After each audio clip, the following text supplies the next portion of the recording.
Hello दोस्तों, कैसे हैं आप सब। आई होप आप लोग अच्छे होंगे। आज हम डिस्कस करेंगे मटेरियल्स फॉर मेकिंग पैटर्न्स, यानी पैटर्न को बनाने के लिए हम कौन कौन से मटेरियल का यूज़ करते हैं और उसके एडवांटेजेस क्या हैं। तो देखते हैं हम कि कौन कौन से मटेरियल यूज़ होते हैं पैटर्न बनाने के लिए। फर्स्ट है वुड यानी लकड़ी, सेकेंड है मेटल, थर्ड है प्लास्टिक, नेक्स्ट है प्लास्टर। यहाँ पर प्लास्टर से मतलब है कि जो हम दीवार पर प्लास्टर करने के लिए जो हमारा सैंड सीमेंट्स वाटर का जो मिक्सचर होता है, जो मसाला है, उसको हम प्लास्टर बोलते हैं। नेक्स्ट है वैक्स यानी मोम।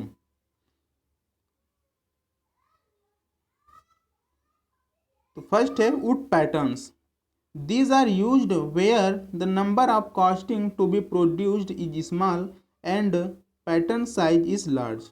यानी कि वुड पैटर्न्स का यूज़ हम वहाँ पर करते हैं जहाँ पर पैटर्न साइज बहुत ही लार्ज होता है और जो नंबर ऑफ कॉस्टिंग है, उसको जो प्रोडक्शन है वो स्मॉल होता है। अगर इसके एडवांटेजेस की बात करें तो फर्स्ट है इनएक्सपेंसिव, यानी ये बहुत ही सस्ता होता है। ईज़िली अवेलेबल हो जाता है, हमारा जो लकड़ी है हर जगह आसानी से मिल जाता है।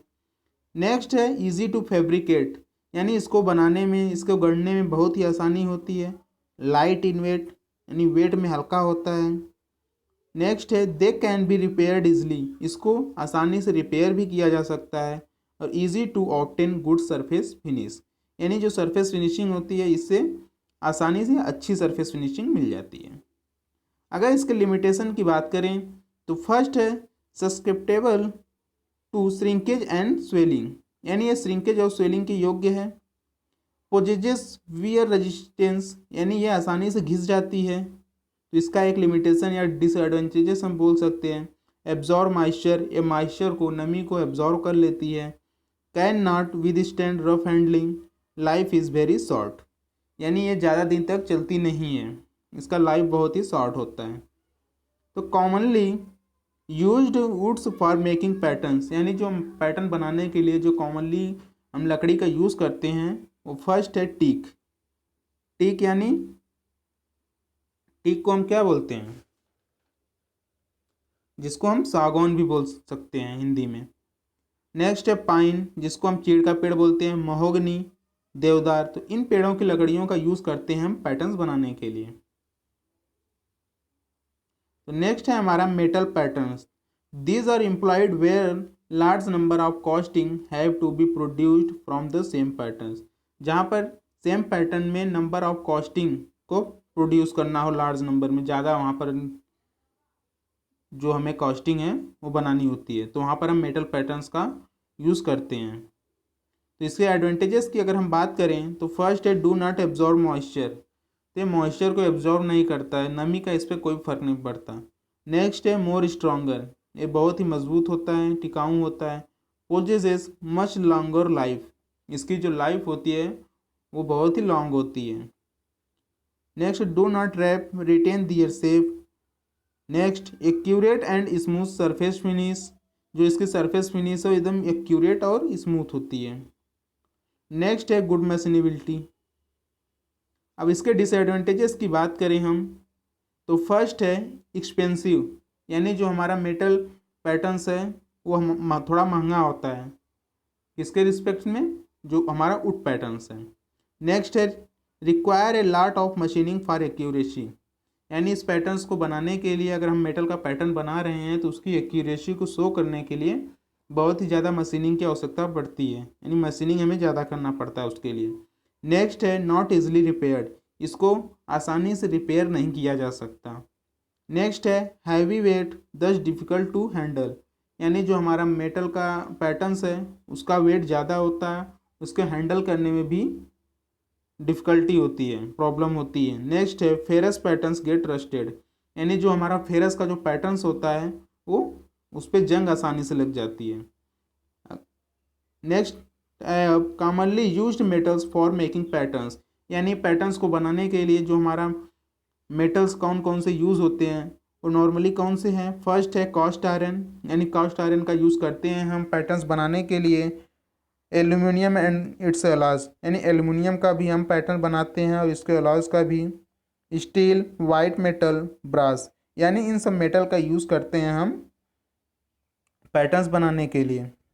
अब बात करें हम तो प्लास्टिक मेटल पैटर्न्स, तो इसका एडवांटेजेस देखें तो ड्यूरेबल, यानी जो हमारा प्लास्टिक का पैटर्न होता है वो बहुत ही ज़्यादा ड्यूरेबल यानी टिकाऊ होता है। प्रोवाइड्स स्मूथ सरफेस, इससे जो सरफेस हमें मिलती है वो बहुत ही स्मूथ होती है जो कास्टिंग की। मॉइस्चर रेजिस्टेंस, मॉइस्चर अब्जॉर्ब नहीं करता है। लाइट वेट, इसका वेट हल्का होता है। वियर एंड कोरोजन रेजिस्टेंस, यानी ये घिसता नहीं है और इस पर जंग नहीं लगती है, तो ये प्लास्टिक पैटर्न का एक बहुत ही बड़ा एडवांटेज है। इजी टू मेक, इसको आसानी से बना सकते हैं हम। Good resistance to chemical attack, इस पर केमिकल अटैक का कोई फ़र्क नहीं पड़ने वाला। एब्रेजन रेजिस्टेंस, यानी इसको रगड़ से भी हम बचा सकते हैं। अगर हम इसके लिमिटेशंस की बात करें तो प्लास्टिक पैटर्न्स आर फ्रेगाइल, यानी ये भंगुर या कमज़ोर या नाजुक हम बोल सकते हैं इसको। तो जो हमारा प्लास्टिक पैटर्न्स है थोड़ा कमज़ोर होता है। तो these are may not work well when subjected to the condition of severe shock as in machine moulding. Next है हमारा प्लास्टर पैटर्न्स।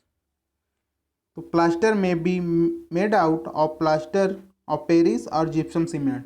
तो हमारा जो प्लास्टर पैटर्न्स है उसको बनाने के लिए हम जिप्सम सीमेंट का यूज़ करते हैं। तो उसके साथ साथ उसमें हमारा जो सैंड्स होता है, कंक्रीट, वाटर का भी हम यूज़ करते हैं। तो plaster mixture is poured into a mould by a sweet pattern और wooden master pattern in order to obtain a plaster pattern. तो हमें किसी भी प्लास्टर पैटर्न को बनाने के लिए तो जो प्लास्टर का पहले यूज़ करके उसका जो पैटर्न बनाते हैं उसको हम एक बोल सकते हैं कि उसका डुप्लीकेट इमेज बनाकर उसमें हम उसको मोल्ड करते हैं। अब इसके एडवांटेजेस की बात करें तो it can be easily worked by using would working tools. It has high compressive strength, यानी इसका जो कंप्रेसिव स्ट्रेंथ है बहुत ही हाई होता है। Intricate shapes can be cast without any difficulty, यानी कितना भी जटिल शेप्स हो उसको हमें आसानी से कास्टिंग कर सकते हैं बिना किसी डिफ़िकल्टी के। लास्ट है हमारा वैक्स पैटर्न्स, यानी हमारा जो पैटर्न्स मोम से हम बनाते हैं। तो wax patterns find application in investment casting process. अब इसके एडवांटेजेस की बात करें हम तो provide a very good surface finish, यानी इससे बहुत ही अच्छी सरफेस फिनिशिंग मिलती है। Import high accuracy of casting, तो जो हम कास्टिंग करते हैं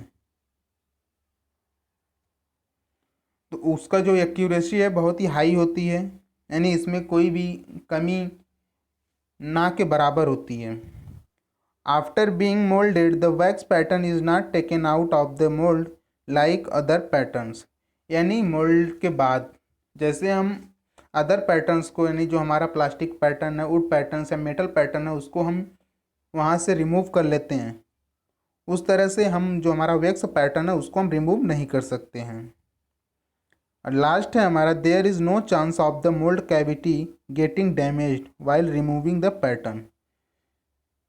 तो जब हम पैटर्न हमारा जो हम मोल्ड को डालते हैं तो वहाँ पर कोई भी चांस नहीं होता कि नहीं जो हमारा कैविटी है वो डैमेज हो जाए किसी भी तरह से।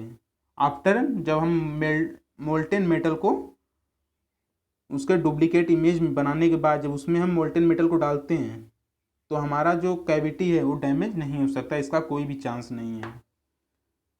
तो दोस्तों इस वीडियो में हमने देखा कि कौन कौन से मटेरियल्स हैं जिनका हम पैटर्न्स बनाने के लिए यूज़ करते हैं, उसके एडवांटेजेस क्या हैं और उसके लिमिटेशंस क्या हैं, और कौन से वो मटेरियल हैं जो कि हम यूज़ करते हैं। तो मेरे ख्याल से आपके सारे डाउट्स क्लियर हो गए होंगे।